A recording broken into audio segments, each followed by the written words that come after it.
Pria itu tersenyum jahat. Sipir itu memeriksa. Lalu dia berteriak, "Kenapa kau berteriak seperti itu?" "Kapten, Anda lihat, langit dan bumi, ya Tuhan, seperti alien, masuk ke dalam jiwa." Sebelum datang ke penjara, Stan sudah menyiapkan segala hal. Dia pergi untuk bertanya pada temannya. Tapi teman bilang, di penjara kematian itu tidak menakutkan. Yang menakutkan adalah menjadi mainan para tahanan. Perkataan itu membuat Stan takut. Dia langsung mendaftar kelas seni bela diri.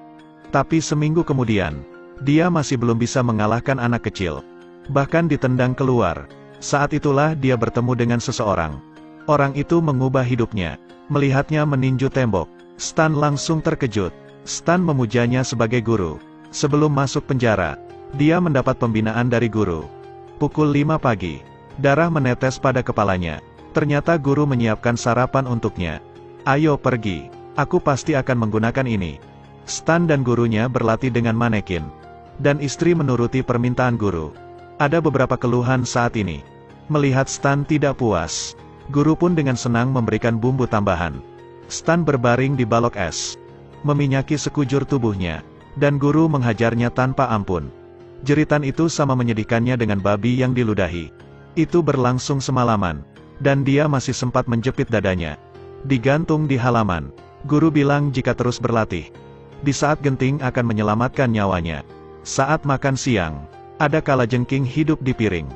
Tapi karena sudah lewat waktu makan, kalajengking itu diambil oleh guru. Istri sudah tak tahan lagi, memutuskan untuk meninggalkan tempat ini. Guru memegang tangannya. Stan memilih jari. Tapi Stan memilih jari yang sangat ramah. Guru tersenyum, lalu membungkuk dan mengambil papan kayu. Di bawah tatap bingung Stan. Jari tengah guru menusuk papan kayu. Stan bersiap untuk mencoba. Alhasil jarinya bengkok. Mulai hari itu, Stan masuk latihan panas kimiawi. Latihan tubuh, kelentukan lengan, latihan ketahanan. Meski berbicara dengan keras, tapi sakit fisik tidak berkurang. Di tubuhnya banyak luka akibat senjata. Dan setiap saat harus mencegah pukulan guru. Stan juga berangsur-angsur beradaptasi. Bahkan dengan menutup mata, dia bisa merasakan gerakan lawan. Metode tangan yang fleksibel dilengkapi dengan tongkat pendek. Tapi guru memakai senjata tersembunyi untuk menyerang. Bola baja terus menghantam Stan.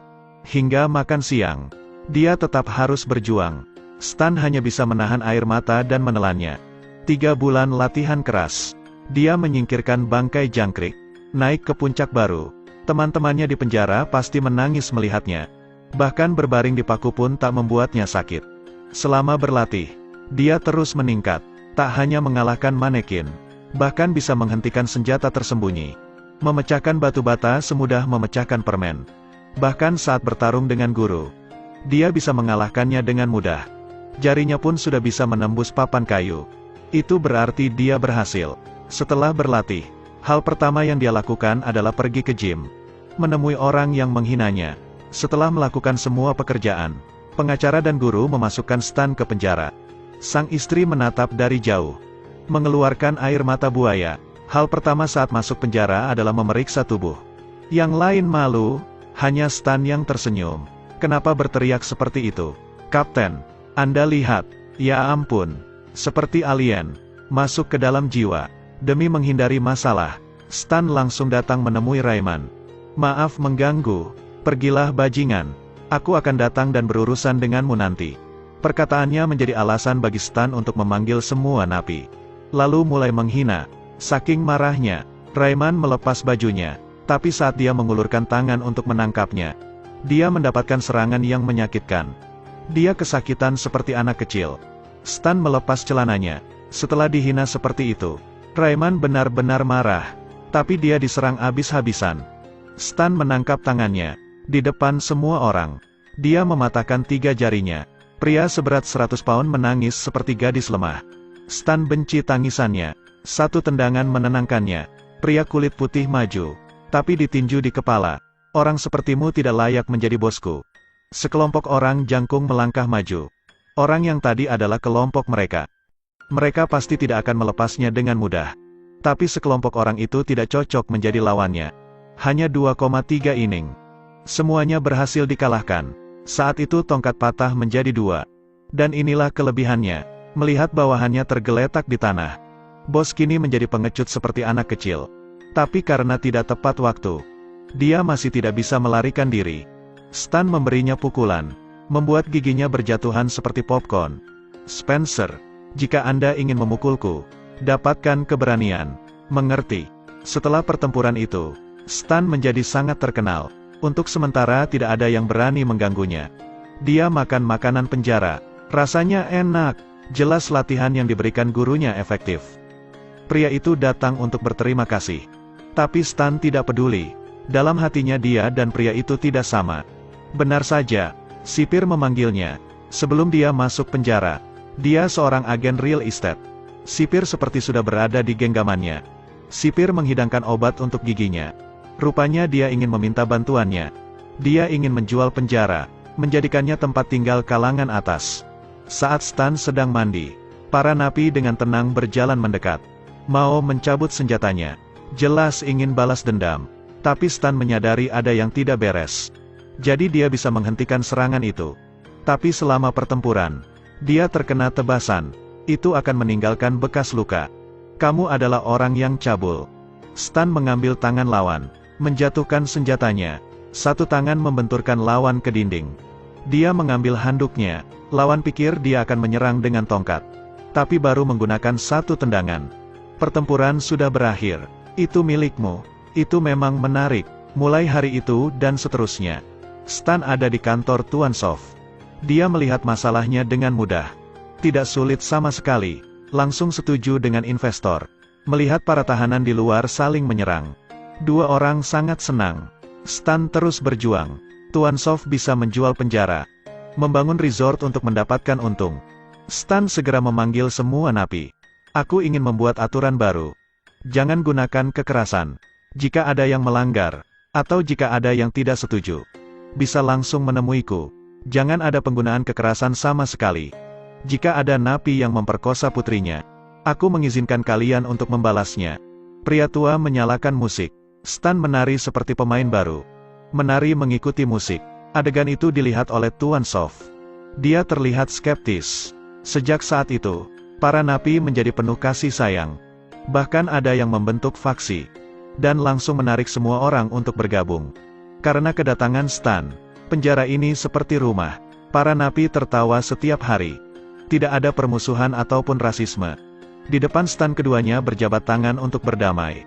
Karena hanya dengan begitu, Spencer bisa mendapatkan kembali gigi emasnya. Saat ini alun-alun masih damai. Bahkan jika saling bertabrakan, tidak akan saling berkelahi. Maaf bro, tidak apa-apa, ini salahku. Bahkan ada yang saling berbagi es krim. Hidup damai. Penjara menjadi baik-baik saja. Membuat Tuan Sof marah. Dia masih menunggu tim investigasi. Melihat kerusuhan napi, dia akan langsung membunuhnya. Kedatangan Stan menghancurkan rencananya. Dia tak peduli lagi. Dan terus mengganggu Stan. Karena ingin segera bertemu dengan orang yang dicintainya. Dia menyerah pada Tuan Sof. Tuan Sof juga setuju dengannya. Setelah semuanya kembali seperti semula, dia akan mempertemukan Stan dengan istrinya. Dari perkataan Tuan Sof, Stan terus bermimpi istrinya direbut. Saat ini tahanan masih menari. Tapi kini Stan tidak punya waktu untuk berurusan dengan ini. Dia membatalkan semua aturan yang dia buat. Tidak lagi memimpin. Napi kembali membuat keributan. Saat ini adegan berubah menjadi kacau. Melihat semuanya kembali seperti semula, Tuan Sof mengeluarkan senyum puas.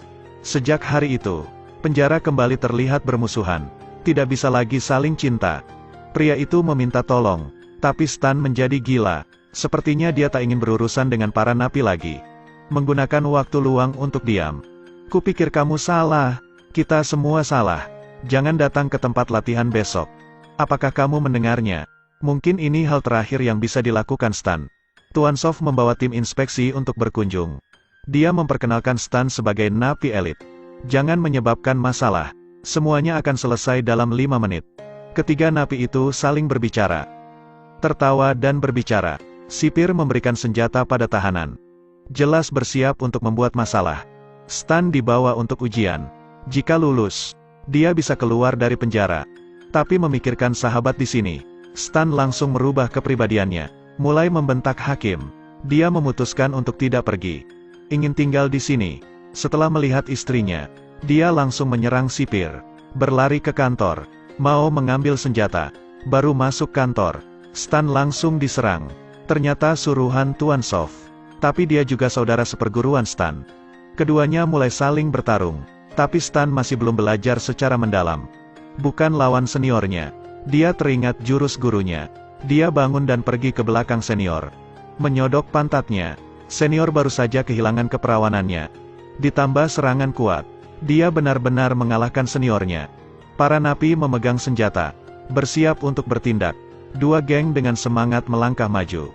Saat Warden menyiapkan senapan serbu, Stan menerobos masuk. Jangan menyerang. Napi masih belum berkelahi. Saat pria tua itu memutar musik, para napi mulai menari.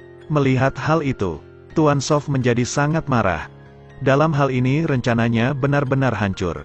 Dia merebut senapan serbu, bersiap untuk membunuh para napi. Kini tahanan di bawah seperti berantakan. Pemeriksa kaget dengan pemandangan ini. Sudah selesai bermainnya, mereka semua menyakitimu. Di saat genting, guru dan istri Stan muncul. Semuanya selamat. 3 tahun kemudian, penjara masih damai. Sipir bukan lagi Tuan Soft. Mengetahui Stan akan keluar penjara, semua orang tidak tahan, datang untuk memberi hormat, dan mendoakan yang terbaik. Rayman sudah menjadi orang yang baik. Selamat tinggal. Ucapkan selamat tinggal. Terima kasih sudah menonton. Ikuti terus Edelweiss Review untuk mendapatkan review film terbaru.